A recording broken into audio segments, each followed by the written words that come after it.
aja.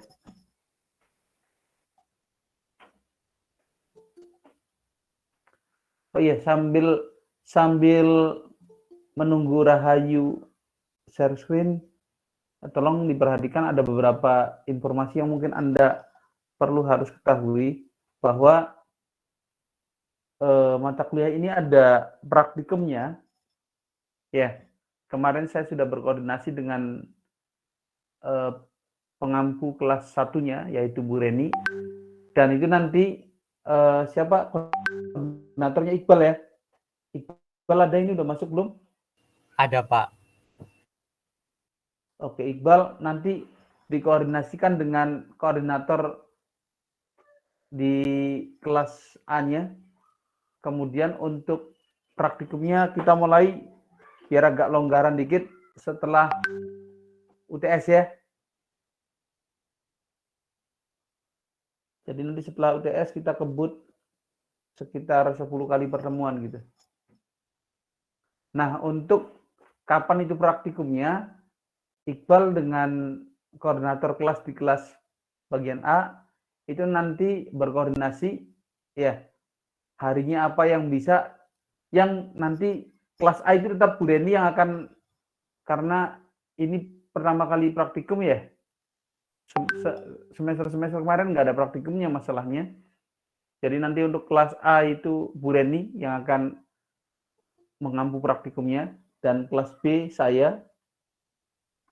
Nah untuk itu nanti koordinasikan dulu Iqbal ya,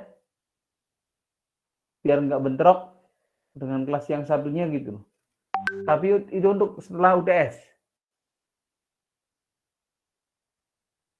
Iqbal, bisa dipahami Iqbal? Baik Pak, nanti dikoordinasikan lagi. Oke, ya terima kasih. Nanti softwarenya Anda bisa juga nanti sebelum ke praktikum Anda bisa mencoba dulu. Itu bisa open source masalahnya, bisa Anda cari di internet. Kita menggunakan QM. QM itu kalau nggak salah artinya quantitative management. Dulu zamannya riset operasi sebelum kurikulum yang sekarang, itu kita menggunakan QS, quantitative system, tapi itu under DOS, jadi nggak begitu enak dipakai. Ya, jadi under DOS gitu. Kalau ini QM ini under Windows. Jadi kalau Anda punya laptop yang sudah menggunakan Windows ya, kayaknya Windowsnya mulai Windows 2007 apa ya, bisa itu kayaknya. Bisa dicari nanti. Nah, itu kita menggunakan QM, itu udah diinstalkan semua oleh Mas Haris di labnya. Jadi nanti Anda tinggal membagi kayaknya 2 sesi deh. 1 sesi itu untuk kelas A, 1 sesi untuk Anda. Ya Iqbal ya? Ya Pak. Baik, silakan Rahayu dimulai. Oke baik. Sini saya akan menjelaskan jawaban dari pertanyaan tugas yang minggu lalu. Seorang pembuat kue mempunyai 8 kg tepung dan 2 kg gula pasir. Ia ingin membuat 2 macam kue, yaitu kue dada dan kue apem. Untuk membuat kue dada dibutuhkan 10 gram gula pasir dan 20 gram tepung, sedangkan untuk membuat kue apem dibutuhkan 5 gram gula pasir dan 50 gram tepung. Jika kue dada dijual dengan harga Rp300 per buah dan kue apem dijual dengan harga Rp500 per buah, tentukanlah pendapatan maksimum yang dapat diperoleh pembuat kue tersebut. Di sini disederhanakan menjadi sebuah persamaan matematika. Kalimat matematika permasalahan tersebut adalah fungsi tujuannya adalah 300x1 ditambah 500x2 yang akan dimaksimumkan. Dengan kendalanya 20x1 ditambah 50x2 kurang dari sama dengan 8.000, 10x1 ditambah 5x2 kurang dari sama dengan 2.000, menjadi Z sama dengan 300x1 ditambah 500x2 ditambah 0 kali S1 ditambah 0 S2. Dan di sini saya sederhanakan 2x1 ditambah 5x2 ditambah S1 sama dengan 800, 2x1 ditambah x2 ditambah S2 sama dengan 400, di mana X1, X2, S1, dan S2 lebih dari sama dengan 0. Di sini terjadi perubahan dari yang awalnya tidak ada S, sekarang menjadi ada S karena diubah menjadi persamaan. Kemudian variabel basis yang terdapat pada pembatas yaitu S1 dan S2. Dengan tabel simplex awalnya, di sini dari fungsi tujuan dimasukkan angka 300, 500, 00, dan di sini dimasukkan kendalanya dalam tabel 2510 untuk 800, 2101 untuk 400. Kemudian untuk mencari ZC min CJ itu didapatkan 0, min 300, min 500, 0, dan 0. Untuk awalannya adalah kita cari nilai dari ZC min CJ yang negatif dengan bilangan terbesar. Di sini karena maksimum, jadi negatif 500 adalah angka negatif dengan bilangan terbesar. Kemudian kita hitung untuk mencari indeks dari 800 dibagi 5 yaitu 160, 400 dibagi 1 yaitu 400. Kemudian dari indeks ini dicari yang paling kecil nilainya yaitu 160 dan akhirnya ditemukan angka kunci di tengah yaitu 5. Kemudian dari 5 ini harus dibuat menjadi 1, jadi kita bagi 5 untuk satu baris ini menjadi 800 dikurangi 5, 160, kemudian 2 dibagi 5, 2 per 5, kemudian 5 dibagi 5, 1, kemudian 1 dibagi 5, 1 per 5, 0 dibagi 5 adalah 0. Kemudian dari sini kita harus membuat kolom sisa lainnya adalah 0.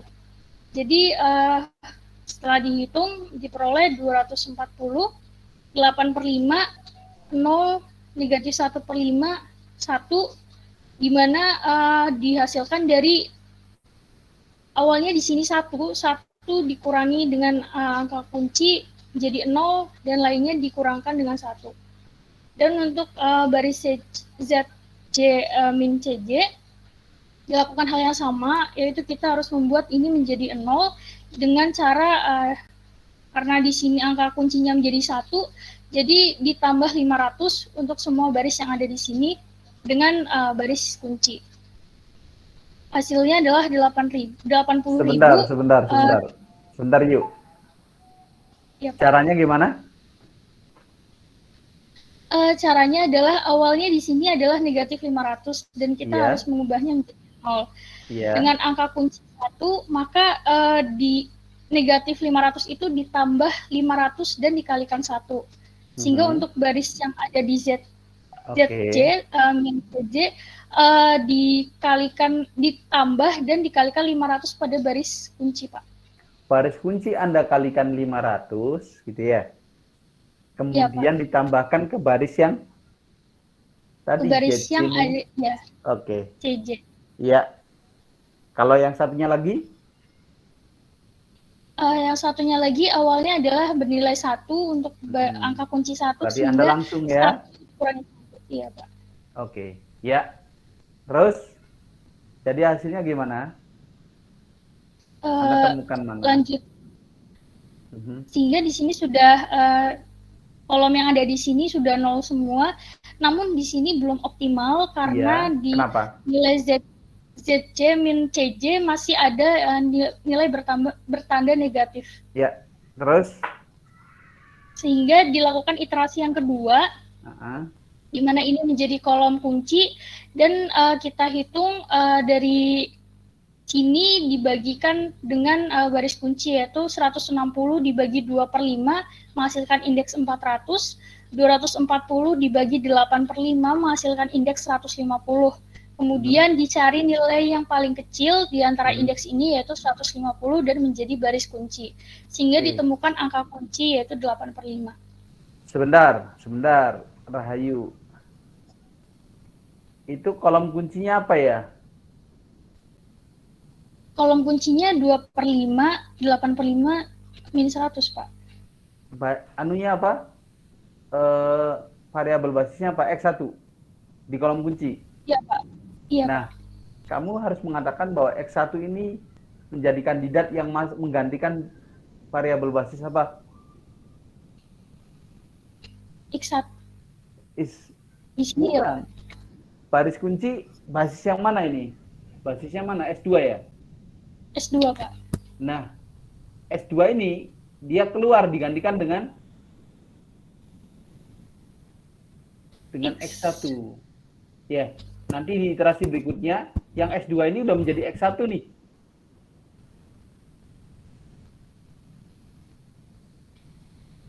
Kan mau Anda jalankan nih. Ya, Iya, Pak. Anda jalankan gimana jalankannya? Iterasi yang kedua. Berarti yang di sini jadi X1 ya, Pak? Iya, ini variabel yang basis di atas ini, ya. Yang kunci-kunci ini akan masuk ke dalam variabel basis. Variabel basisnya keluar. Paham nggak? Variabel basis ini nanti keluar dia. Jadi nanti pada saat di akhir tabel, nanti coba lihat, kita lihat. Coba Anda jalankan dulu gimana kelanjutannya. Baik, untuk di sini angka kuncinya 8/5 akan dijadikan sama dengan 1, sehingga harus dikalikan dengan 5/8. Sehingga untuk baris 240, 8/5, 0, negatif 1/5, 1 dikalikan 5/8, sehingga Jadi, menghasilkan baris kunci 150, 1, 0, negatif 1/8, 5/8. Dan dilakukan hal yang sama untuk menghasilkan kolom yang ada di kolom kunci ini adalah 0 selain 1 yang ada sebagai angka kunci. semua udah 0? Dengan, Oke. Terus? udah. Terus? 0 ini didapat dengan cara 2/5 dikurangi 2/5 dikali 1, dan dilakukan untuk baris 100, 0, 1, 1/4, 1/4 dikurangi dengan 2/5 dari baris kunci. Oke. Dan dilakukan hal yang sama untuk baris yang paling bawah, yaitu 0 didapatkan dengan negatif 100 ditambah 100 dikalikan 1, sehingga berlaku sama untuk 80.000 negatif 100, 0, 100, 0 dijumlahkan 100 dikalikan baris kunci, sehingga kolom yang ada di sebelah sini sudah bernilai 0 kecuali 1, dan karena sudah tidak ada lagi tanda negatif di sini, sehingga tabel simplex ini sudah optimum dan didapatkan hasil akhirnya X1 sama dengan 150, X2 sama dengan 100 dengan pendapatan maksimum 95.000. Nah, perhatikan. Sekarang perhatikan. Ayu, perhatikan Rahayu. Tadi di iterasi pertama dulu coba lihat. Coba lihat di iterasi pertama. Yang pertama. Nah, ini variabel keputusan X2 ya. Dengarkan semuanya ya. Variabel keputusan X2 dia akan menjadi variabel basis, yaitu menggantikan yang baris kunci itu loh, basis yang di baris kunci. Jadi S1 ya, itu akan keluar digantikan oleh X2. Bisa dipahami?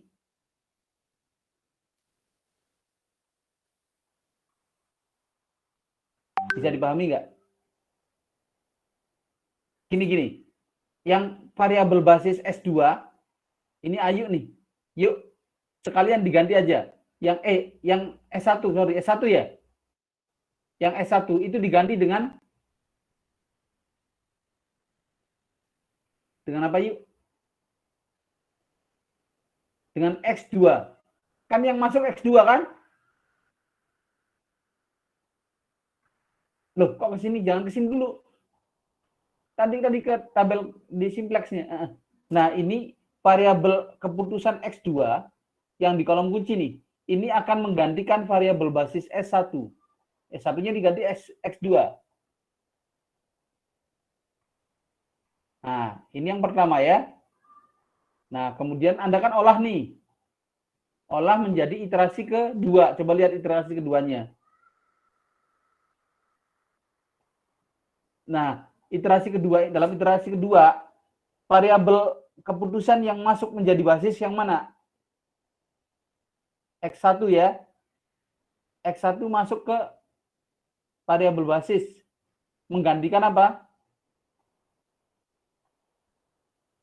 Menggantikan S2 ya. Itu adalah X1. Benar nggak? Enggak, tadi yang variabel apa? Baris kuncinya itu kan ya? Nah, itu X1. Iya, Pak. Oke, yang di atas X2, yang di bawah X1. Kemudian terakhir ke bawah. Yang optimumnya. Yang S1 dan S2 itu diganti menjadi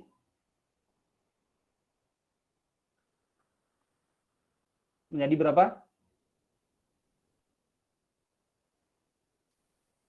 X2 dan X1.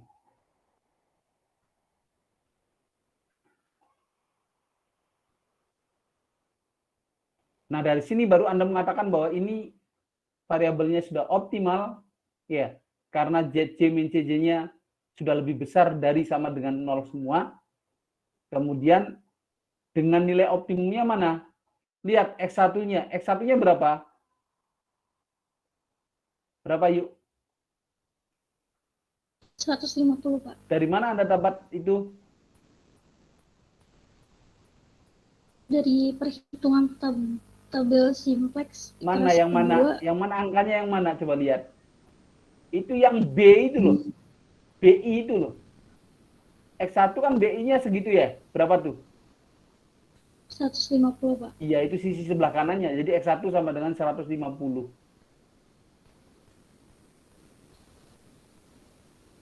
X2-nya kan itu kan ya. Kalau di baris itu kan X2-nya dikali 0 ya. Oke. Itu yang pertama. Yang kedua, X2-nya berapa? 100. 100. Dari mana itu dia? Muncul tuh di B itu loh. Di atasnya 150 apa ya? Aha. Kemudian anunya berapa? Z-nya berapa jadinya? 95.000. Dari mana tahunya?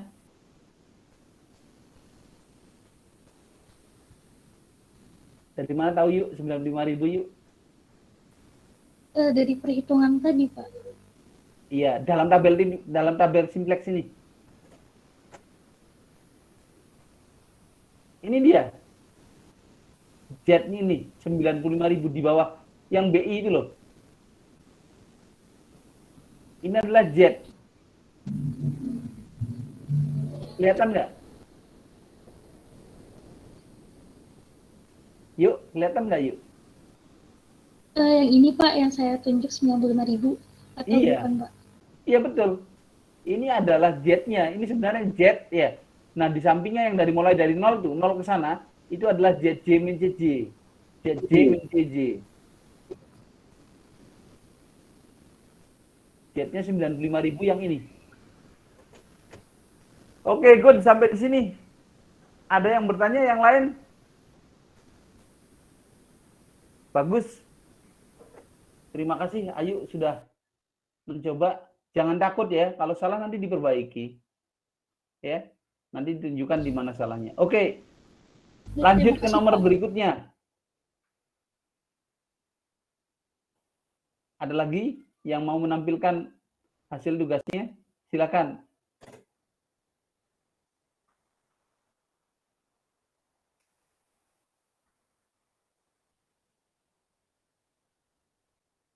Halo?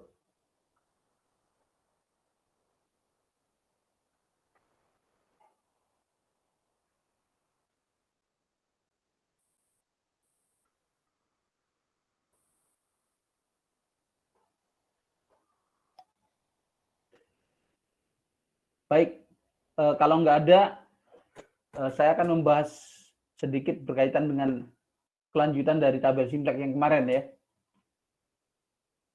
Coba Anda perhatikan.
Ya.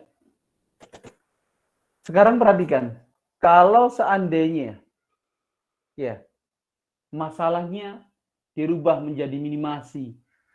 Minimasi itu mengandung arti lawan dari maksimasi. Maka yang pertama, bagaimana kita merubah fungsinya menjadi ya masalah program linearnya menjadi bentuk standar. Yang pertama tetap mengubah fungsi tujuan minimum menjadi maksimum. Ini yang harus Anda perhatikan. Ya, paling mudah adalah mengganti atau merubah fungsi tujuan dari minimum menjadi maksimum, tapi nanti dikali min ya.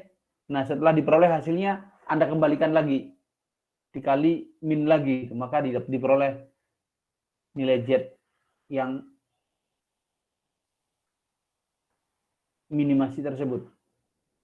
Nah, dalam hal ini, tabel simpleksnya berakhir ketika ZJ min CJ-nya, ya, ZJ min CJ-nya lebih kecil sama dengan 0. Kalau tadi, ya, kalau tadi yang dibahas oleh Ayu, itu ZJ min CJ-nya lebih besar sama dengan 0, itu berakhir ya optimal. Kalau masalah ini, masalah minimasi, ZJ min CJ-nya lebih kecil sama dengan 0. Pada tabel awal, perhatikan, pada tabel awal, nilai pada baris ZJ min CJ yang berkorespondensi dengan variabel keputusan akan bertanda positif di sini. Ya. Kemudian kolom kunci dipilih dengan nilai positif yang terbesar. Kalau tadi negatif terbesar ya, yang ini positif terbesar. Sementara itu, baris kuncinya tetap mengikuti perbandingan minimum dan bukan negatif. Ya. Mengikuti aturan yang sama dengan metode simplex yang sebelumnya. Contohnya lihat. Saya punya masalah minimumkan Z sama dengan 40X1 ditambah 25X2. Kemudian batasannya 3X1 ditambah 2X2 kecil sama dengan 150. Kemudian 8X1 tambah 2X2 kecil sama dengan 200. Nah, syarat non negatifnya adalah ini, X1 dan X2-nya besar sama dengan 0. Perhatikan, yang pertama kali kita akan garap adalah ini dirubah menjadi bentuk standar. Ya. Nah, gimana? Ini dia. Fungsi tujuannya lihat. Yang pertama, dari minimumkan tadi ya, minimumkan kita rubah menjadi maksimumkan. Akan tetapi, kita kalikan Z-nya dengan negatif, jadi sebelah kiri dan kanannya juga dikali negatif juga gitu. Ya, yang tadinya 40X1 ditambah 25X2 sekarang menjadi min 40X1 dikurangi 25X2. Kemudian pembatasnya kebetulan, perhatikan, ini pembatasnya lebih kecil sama dengan semuanya. Jadi kita masih menggunakan konsep yang sebelumnya. Ya, metode simplex yang telah Anda pelajari sebelumnya ini. Jadi 3X1 ditambah 2X2 kecil sama dengan 150 ini dirubah menjadi 3X1 ditambah 2X2 ditambah slack 1 ya, sama dengan 150. Demikian pula yang kedua, 8X1 tambah 2X2 ditambah slack 2 S2 sama dengan 200. Baru setelah itu Anda masukkan ke tabel simplexnya. Lihat tabel simplexnya sama ya, seperti yang tadi. Nah, cuma dilihat di sini tadi ya, kan dikali min ya, negatif 40 ini ya, untuk koefisien di X1-nya. Kemudian koefisien di X2-nya adalah 25, negatif 25. S1, S2-nya 0 semuanya. Kemudian variabel basisnya masuk S1, S2.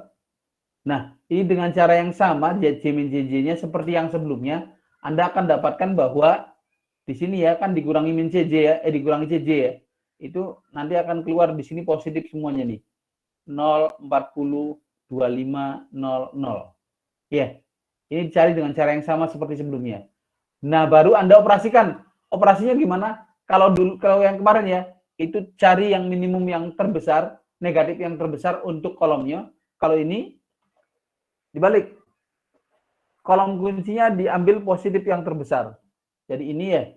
Kemudian dengan cara yang sama dibagi untuk indeksnya ya. B ini dibagi dengan kolomnya, ya 50, 25 gitu. Kemudian cari perbandingannya yang paling kecil, yaitu 25 ini, maka baris ini menjadi baris kunci gitu.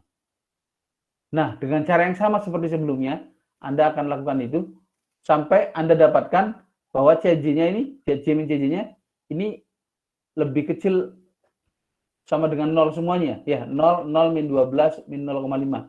Nah, ini berkaitan dengan Z-nya nih, min 1900. Maka dari sini diperoleh, ya ini udah optimal, X1-nya adalah 10, X2-nya 60, dan Z-nya adalah min 1900. Nah, Z-nya ingat, di awal kita kalikan negatif gitu ya. Maka untuk mendapatkan Z yang sebenarnya, kita kembalikan dikali negatif lagi menjadi 1900. Ini yang optimalnya. Nah, sekarang Anda coba lakukan. Sebentar, kalau yang ini boleh untuk tugas ya. Sebentar.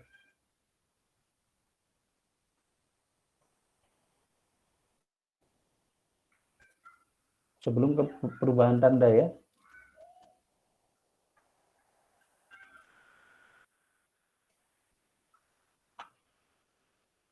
Nah, coba Anda kerjakan ini. Saya beri waktu setengah jam. Ya, 1, 2, 3, ya.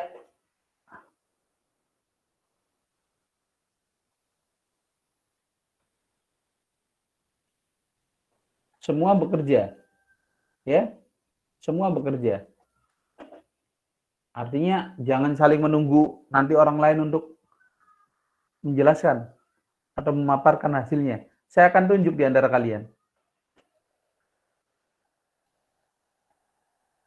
Ya, saya kasih waktu 30 menit ya.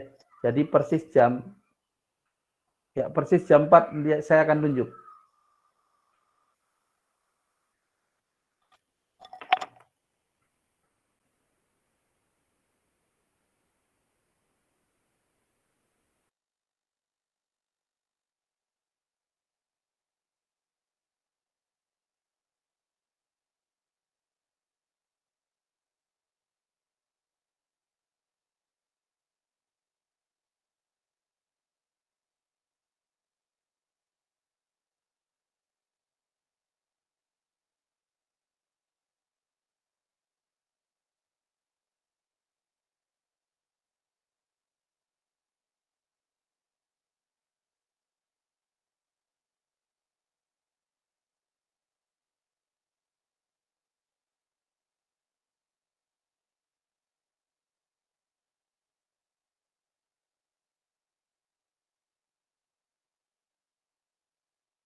Oke.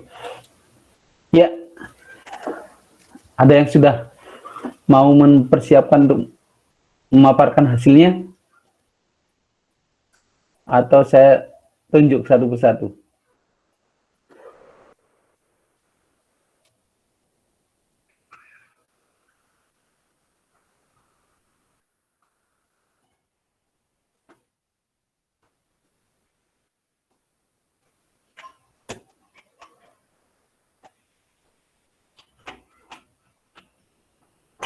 Oke, saya panggil satu persatu ya.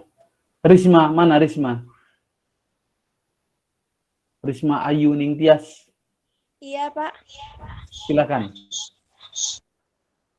Belum selesai, Pak. Belum selesai. Oke, sebentar. Risma ya.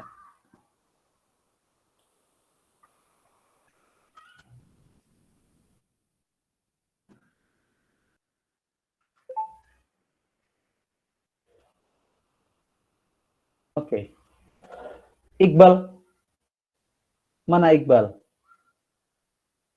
Ya, Pak. Ya, siapkan. Waktunya masih kurang 15 menit apa ya, Pak? Jam berapa saya bilangnya terakhir? Jam 4, Pak. Jam 4.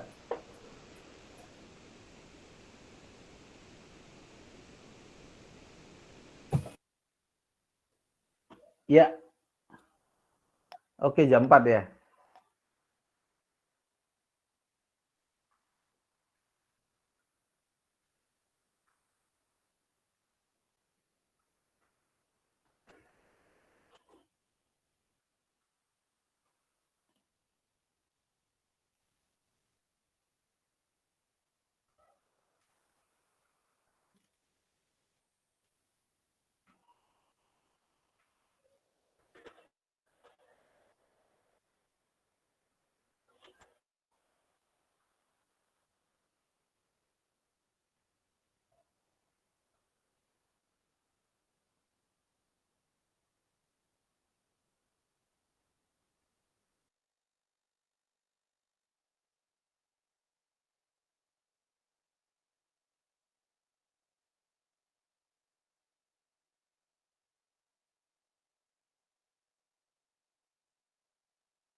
Ya, ada yang sudah selesai?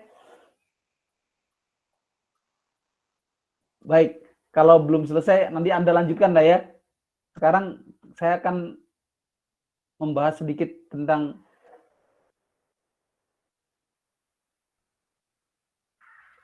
awal dari metode Big M. Oke.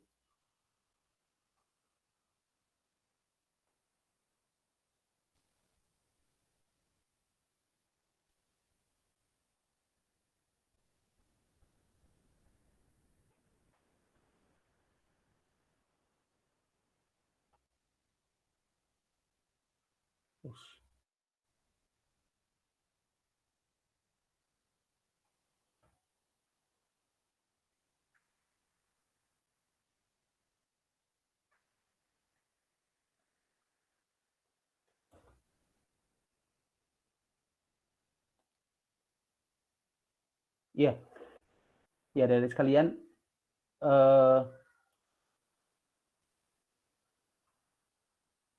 tadi kita sudah membahas metode simplex yang batasannya itu lebih kecil dari sama dengan, ya, baik itu tujuannya memaksimumkan atau meminimumkan. Nah, berikutnya yang akan kita bahas adalah tentang metode Big M. Metode Big M ini sebenarnya juga masih satu keluarga dengan metode simplex, akan tapi ini digunakan ketika Anda berhadapan dengan pembatas yang pertidaksamaannya mengandung tanda lebih besar sama dengan atau sama dengan gitu. Ya. Nah, jadi kalau kemarin kan kita bahas tentang lebih kecil sama dengan dan ya, lebih kecil sama dengan aja ya pembatasnya. Nah, sekarang kita kalau seandainya kita bahas kalau seandainya perubahan pembatasnya itu adalah lebih besar sama dengan atau sama dengan. Kelihatan nggak?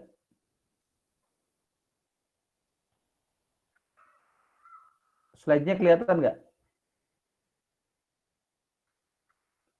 Halo? Pak.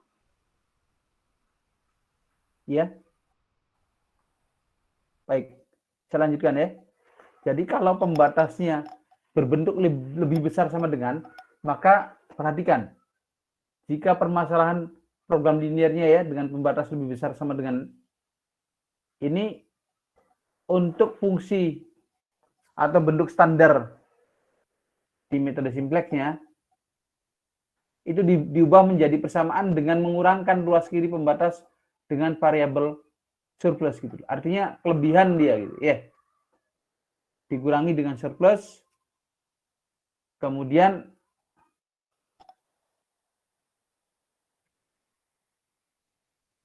pada saat Anda membentuk tabel awal simplexnya yang layak gitu, maka ditambahkan satu variabel basis semu yaitu artifisial. Di sini kita tulis artifisialnya adalah key ya. Ini bertindak sebagai variabel basis. Jadi dalam pertidaksamaan yang mengandung tanda lebih besar sama dengan ini tidak mengandung variabel basis slash S1 lagi ya. Yang menjadi variabel basis nantinya gitu loh. Tapi dia mengandung surplus gitu. Nah, supaya dari pertidaksamaan itu ada variabel basisnya, maka ditambahkan dengan variabel basis semu. Ya, atau artifisial yang kita simbolkan dengan key. Contohnya ini lihat. Nah, lihat contohnya. Kalau dalam pembatasnya begini, 3x1 ditambah 2x2 ditambah x3 besar sama dengan 150. Nah, ini kita akan merubah menjadi sama dengan cara bagaimana? Ini dikurangi ya, sebelah kiri dikurangi variabel surplus, yaitu S. Kemudian, perhatikan bahwa kalau sudah dikurangi variabel surplus, ini nggak ada variabel basisnya nih. Karena basis itu adalah slack-nya. Maka konsekuensinya kita untuk memasukkan ke dalam variabel tabel simplex yang visible yang layak, kita tambahkan sebuah variabel semu namanya. Ya, variabel artifisial yaitu Q dalam persamaan tadi. Jadi 3x1 tambah 2x2 ditambah x3 dikurangi S ditambah Q baru sama dengan 150. Demikian pula kalau misalkan Anda mempunyai pembatasnya bentuknya begini. 8x1 ditambah 2x2 sama dengan 200 gitu ya. Nah, ini dirubah menjadi 8x1 ditambah 2x2. Nah, di sini kan tidak ada surplus lagi nih. Sama dengan udah sama ini sama dengan 200. Tapi di sini kita butuh variabel basis gitu yang akan dimasukkan ke dalam tabel simplex. Maka variabel basis yang kita buat adalah variabel basis semu yaitu Q gitu ya. Jadi ditambah Q yakni variabel artifisial atau semu sama dengan ini tandanya masih sama dengan 200. Nah, baru setelah itu Anda gunakan apa yang disebut dengan metode Big M. Gimana konsep metode Big M? Konsepnya begini, koefisien fungsi tujuan variabel semu diberi nilai yang sangat besar gitu. Nilai yang sangat besar itu yang disebut dengan Big M gitu. Yaitu lihat min M koefisiennya ya kali jumlah variabel semu untuk persoalan maksimasi dan plus M dikali jumlahan dari variabel semu untuk persoalan minimasi. Nah, lihat contohnya. Perhatikan. Maksimum kan Z sama dengan 50x1 ditambah 80x2. Batasannya ini. X1 kecil sama dengan 40, kemudian X2 besar sama dengan 20, yang ketiga X1 tambah X2 sama dengan 50. Syarat negatifnya tetap X1 dan X2 besar sama dengan 0. Ya. Nah, dari sini apa yang kita lakukan untuk memasukkan dalam tabel simplex, kita harus rubah dulu ini menjadi bentuk standar ya. Bagaimana bentuk standarnya? Oh, perhatikan bentuk standarnya.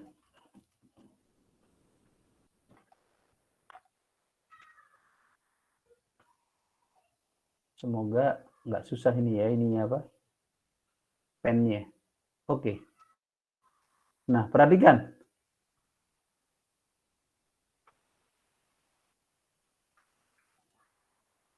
Lihat batasannya. Batasan pertama, X1 lebih kecil sama dengan 40. Maka kita bisa merubah dalam bentuk standarnya begini. X1 ya dikurangi ditambah ya. Ditambah S1 X1 ditambah S1 sama dengan 40. Ini yang pertama. Nah, yang kedua karena lebih besar yang sebelah kirinya ya, maka kita akan kurangi supaya dia jadi sama gitu. Ya. Yang kedua X2 ini bukan lagi ditambah S ya. Kalau S yang pertama itu adalah variabel slash, yang kedua ini kita bicara tentang surplus. Jadi kelebihan yang sebelah kirinya. X2 dikurangi ya. Dikurangi S. Ya, tadi S1 udah dipakai, sekarang S2 ya. X2 dikurangi S2. Ini sama dengan ya. Sama dengan 20. Namun demikian, karena S2 ini bukan variabel slack, artinya dia bukan basis nih. Ini surplus. Maka kita tambahkan variabel basis semuanya. Ya, artifisial di sini. Saya tambah di sini Q1. Sama dengan 20. Ya. Kemudian untuk persamaan yang ketiga, saya punya X1 ditambah X2. Ini kan sebenarnya sudah sama dengan 50 ya. Tapi kita butuh variabel basisnya. Jadi basisnya adalah saya tulis ini X1 ditambah X2 ya, ditambah Q2 sama dengan 50. Nah, ini adalah batasnya. Ya, ini bentuk standar dari batasannya. Nah, bagaimana dengan mengisi dengan si Z-nya? Oke, si Z-nya, perhatikan. Si Z-nya di sini, kan kita punya Z sama dengan 50X1 ditambah 80X2. Ya, ini kalau maksimum kan tadi apa? Dikurangi ya, minus M kasih bilangan besar M kali Q1 ya. Kemudian ini Q1 adalah variabel semuanya ya. Oh. Dikurangi M kali Q2 ya. Ditambah 0 S1.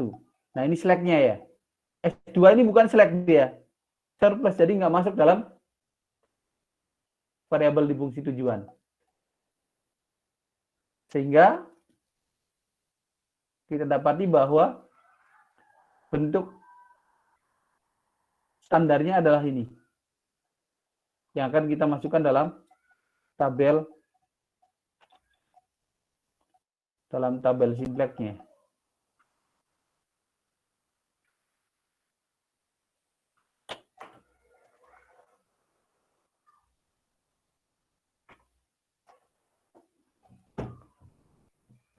Bisa dipahami nggak? Agak susah kalau nggak langsung ketemu ya.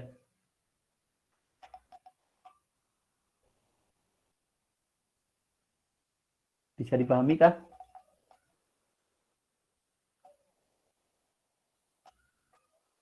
Anissa, mana Anissa? Iya, Pak. Bisa dipahami nggak? Belum? Bisa, Pak. Oke.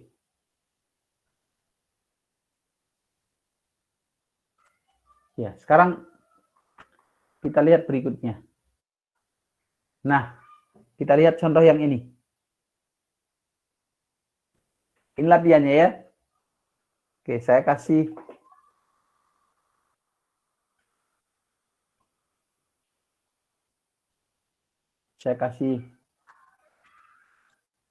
clue untuk menjawabnya. Yang pertama, perhatikan di sini. Saya punya batasannya X1 tambah 2X2 tambah 3 tambah X3. Ini dirubah menjadi apa? X1 tambah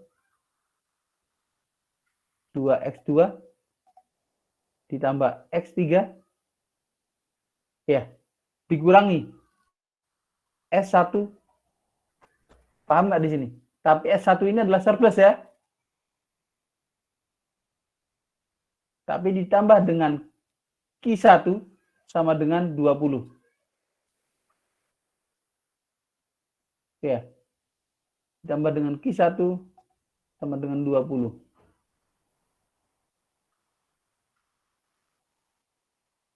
Itu yang pertama. Benar nggak ini? Nggak benar, Pak. Kenapa nggak benernya?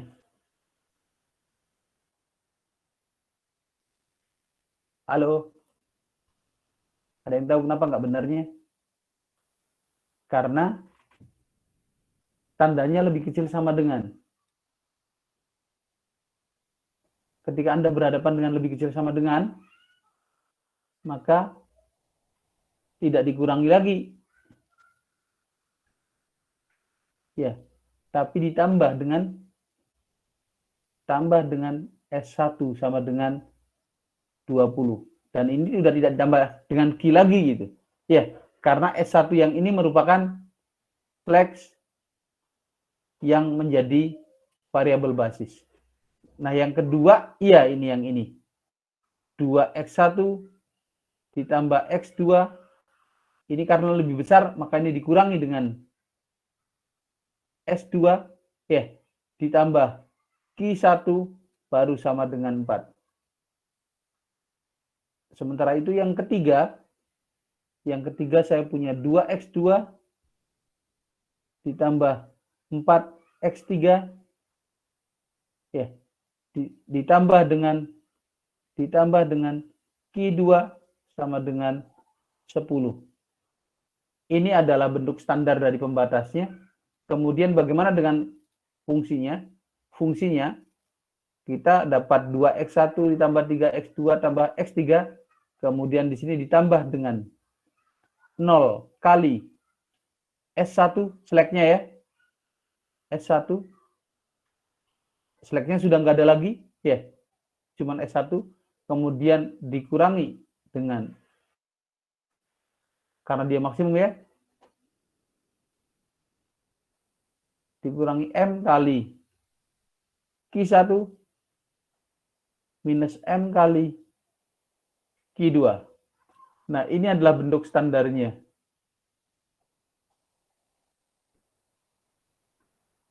Inilah bentuk standar dari pemrograman simplex yang mengandung pertidaksamaan yang sama dengan, lebih besar sama dengan atau sama dengan. Ya, jadi untuk pemrograman simplex yang mengandung ini ya. Nah, tanda ini dan tanda ini nih lebih besar sama dengan dan sama dengan, hati-hati gitu. Nah, setelah itu kita masukkan dalam tabel simplex. Kemudian ya, kita masukkan dalam tabel simplex.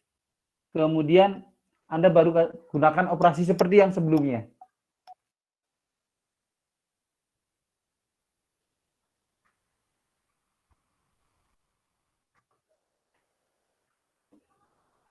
Kira-kira untuk membentuk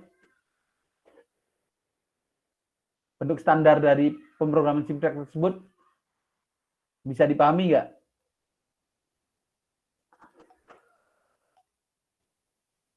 Anissa, Ayu? Bisa, Pak. Elsa, mana Elsa? Iya, Pak. Bisa dipahami? Bisa, Pak. Oke, kalau bisa dipahami, semua nanti minggu depan kita akan bahas tentang Big M-nya, ya, tabel simplex dari Big M-nya, dan untuk itu nanti saya akan kirimkan ini biar Anda bisa berlatih dulu. Ya, kita baru masuk ke Big M, 2 fasenya di stop dulu untuk 2 fasenya. Sampai sini ada pertanyaan nggak?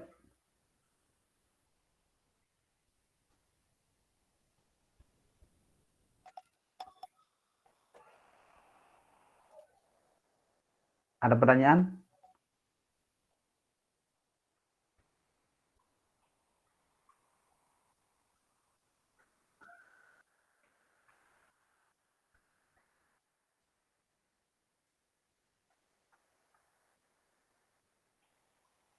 Izin bertanya, Pak. Iya, silakan. Berarti kalau ada 3 persamaan itu, variabel select-nya itu selalu 1 ya, Pak? Variabel select itu adanya di pertidaksamaan yang mengandung tanda lebih kecil sama dengan. Bisa dipahami, Nadia? Kalau Anda punya pembatasnya lebih kecil sama dengan, maka muncul di sana variabel select. Ya, ditambah variabel select jadi menjadi sama dengan. Bisa dipahami nggak? Iya, Pak, paham. Terima kasih, Pak. Di luar lebih kecil sama dengan itu bukan variabel select lagi. Kalau Anda ketemu dengan lebih besar sama dengan misalkan ya, yang ada adalah variabel surplus. Tandanya S juga, tapi Anda harus hati-hati ya bahwa itu adalah surplus gitu. Dan bukan lagi ditambah. Kalau select kan ditambah tadi ya. Kalau variabel slack, pertidaksamaannya nih, sisi kirinya ditambah variabel slack ya, kemudian menjadi sama dengan, kalau surplus dikurangi variabel surplus atau S menjadi sama dengan, tapi konsekuensinya dia harus ditambahkan dengan variabel artifisial atau semu. Nah, saya contohkan lagi nih sebentar, biar Anda lebih paham. Saya buat di sini ya, di bagian akhir. Nah, di bagian akhir nih. Kelihatan nggak? Halo, kelihatan nggak? Kelihatan, Pak. Oke. Perhatikan, biar Anda lebih jelas dan lebih paham untuk melihat mana slack dan surplusnya. Ya. Jadi, misalkan saya punya begini. Saya punya maksimumkan ya, Z sama dengan, misalkan ya, katakan 7x1 ditambah 8x2. Kemudian saya punya pembatasnya, misalkan saya tulis di sini nih, x1 ditambah 2x2, lihat, ini lebih besar sama dengan misalkan, lebih besar sama dengan 10. Maka, untuk masuk ke tabel simplexnya, kita harus merubah dulu kan ya, pembatasnya. Dirubah menjadi apa nih? X1 ditambah dengan 2x2. Ingat, ini lebih besar sama dengan. Supaya jadi sama dengan, jadi diapain? Dikurangi dong. Ya, dikurangi S nih. Inilah yang dimaksud dengan variabel surplus. Ya, kelebihan dia dikurangi S sama dengan 10. Akan tetapi, di sini nggak ada slack-nya nih. Dalam hal ini, tidak ada variabel basisnya nanti. Kita butuh variabel basis untuk dimasukkan dalam tabel simplex-nya. Supaya tabel simplex-nya berjalan. Maka ditambah di sini, tambah satu variabel semu. Yaitu, kita definisikan misalkan di sini Q1. Q1 ini adalah variabel semu. Sampai di sini dulu, paham nggak? Paham, Pak. Oke. Ada yang nggak paham? Halo? Jangan diem ah. Halo? Paham, Pak. Jadi kalau ini, yang min S ini adalah apa tadi? Surplus ya. Ini bukan variabel basis nih. Nanti tidak dimasukkan dalam variabel basis di tabel simplex-nya. Nah, sekarang perhatikan. Oh, kenapa ini? Kok menghilang sendiri? Kenapa ya?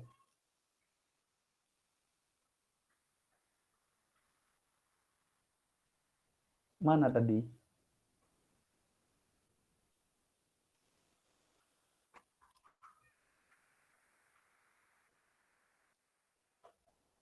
Bentar, kita ganti yang baru aja ya.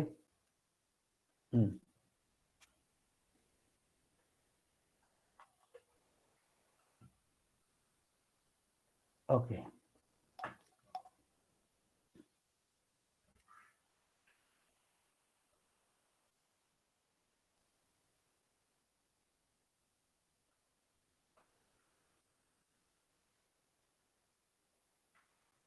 Oke. Ya, saya ulang ya.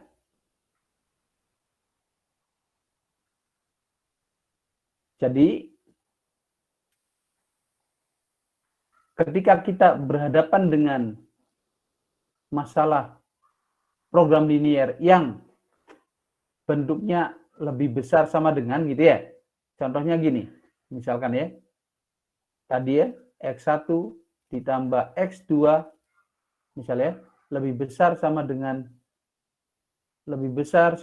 10, maka ini kita rubah untuk bentuk standarnya yang akan kita masukkan dalam variabel simplex dengan apa? X1 ditambah X2, perhatikan, ini lebih besar sama dengan, kalau ini dikurangi, loh, kenapa ya? Ada yang tahu kenapa ini?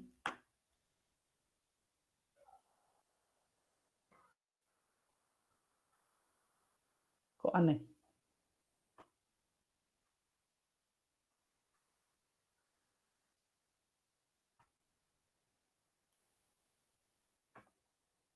Aneh ini.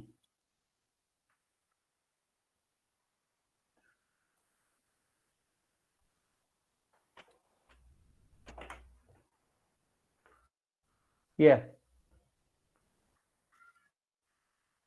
saya ulang ya. Bismillahirrahmanirrahim. Oh, nggak kelihatan ini ya. Ini belum slide share ya.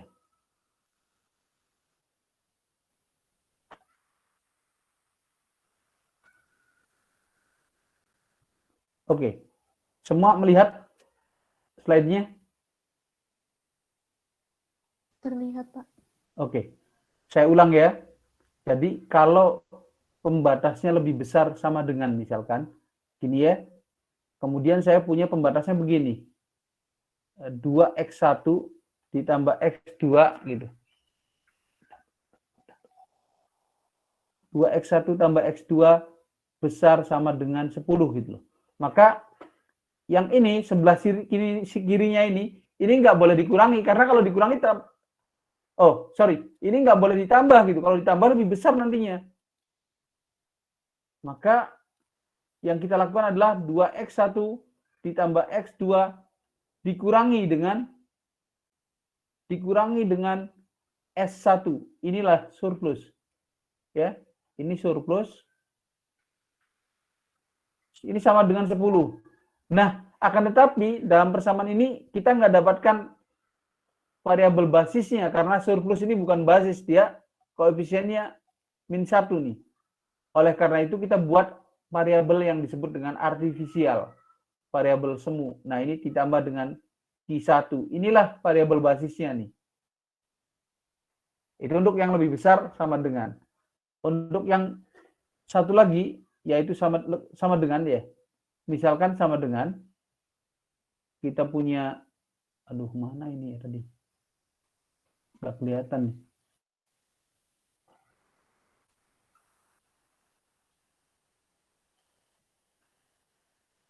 Jadi kalau misalkan saya punya gini, yang kedua misalkan 3x1 ditambah 3x2 misalkan gitu ya, sama dengan misalkan ditambah x2 sama dengannya mana lagi? Nah, ini nggak kelihatan masalahnya, Adik-adik.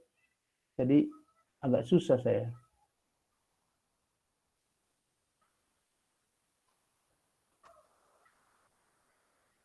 Ya, 3x1 ditambah 3x2 misalkan ya, sama dengan 5 misalkan.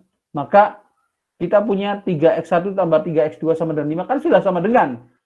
Ya, ini kita udah nggak ada masalah sebenarnya gitu. Akan tetapi dalam tabel simplexnya ini bermasalah karena apa? Variabel basisnya kita nggak punya di sana. Maka di sini kita rubah menjadi 3x1 ditambah 3x2 ditambah Q2. Ya, tadi kan Q1 nih. Yang di atas ya. Ini ditambah Q2 sama dengan 0. Sama dengan 0. Sama dengan berapa? 5 ya.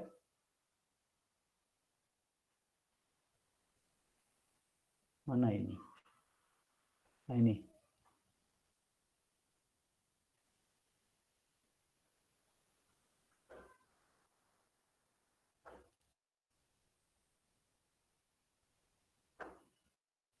Ya, sama dengan 5 gitu ya. Nah, ini yang kedua. Ini yang pertama.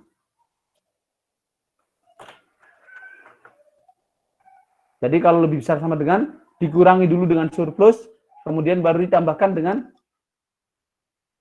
variabel artifisial. Oke, sampai sini. Bisa dipahami nggak? Halo? Bisa dipahami nggak? Bisa, Pak.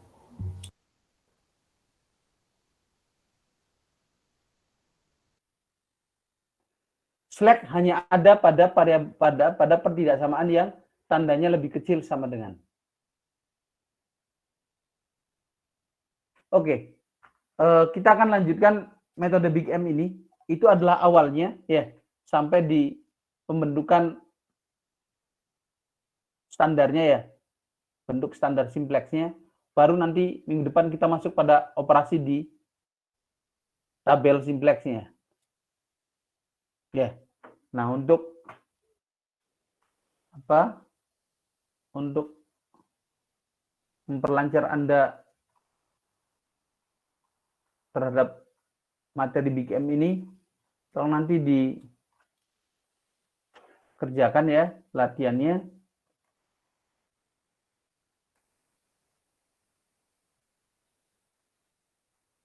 Ya.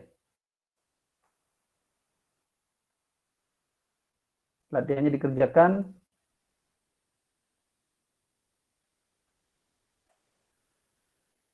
Nah, ini tadi sudah selesai ya. Yang ini juga sudah. Oh, ini belum ya. Nah, ini latihannya. Anda kerjakan coba latihannya. Kita bahas minggu depan di ruangan kuliah. Sampai sini ada pertanyaan? Tugasnya jangan lupa ya. Sampai sini ada pertanyaan? Mohon maaf Bapak, layar PPT-nya tadi tidak terlihat. Yang untuk Ya. penunjukan bagian tugasnya. Febi? Gimana Febi? Mohon maaf Bapak, tadi yang bagian penunjukan tugasnya PPT-nya belum terlihat. Gimana? Yang tugas tadi? Oke. Belum Sebentar. terlihat Bapak tugasnya, penunjukannya. Ya, sebentar.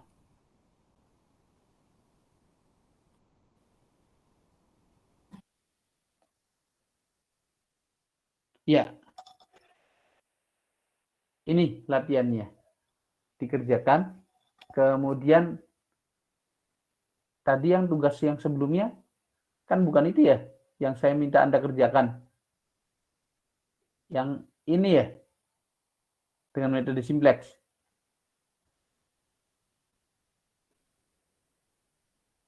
Ini slide-nya sudah saya kirimkan kok ke Anda semua. Sampai di metode simplex itu. Ya, makanya di sini tugasnya tertulis tugas 4. Gimana? Bisa dipahami? Halo?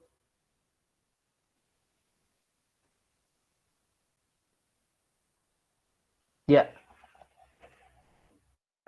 Kita akan bahas tentang Big M ini di waktu yang sama, ya, tapi di tempat yang berbeda.